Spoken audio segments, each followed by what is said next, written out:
my friends in Columbia. I have more friends down there. I have some that couldn't make the trip. Obviously it's the summertime, a lot of people on vacations, but there's a band of brothers down there, and we're fighting for conservatism. And we have targets on our backs. We sent 2 strong conservatives here from Spartanburg to the House now. We don't need to back up in the Senate.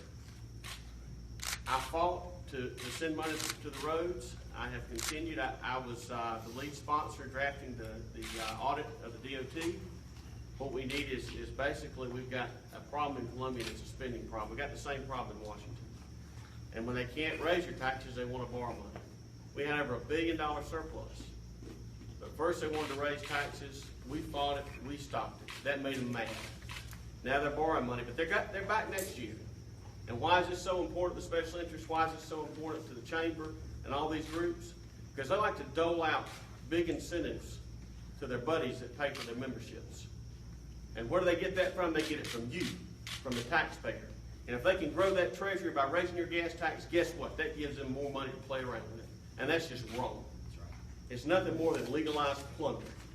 So I'm going to stand in the gap and do what I can to stop them, but I need your help. The voters of Senate District 12. Someone came up here with a press conference last week, made some comments. Most of them weren't true. I've done exactly what I said I would do in Columbia. I've stood for what I believe in. I asked the voters to give me the opportunity, and they did. I've stood fast. I've taken the arrows and the slings. There'll be over $500,000 spent against me by the time this race is over. But at the end of the day, the voters get to vote. June 28th, they get to decide. If you can take a friend, 2 friends to the polls, we need help in Columbia. We need more reformers, not less.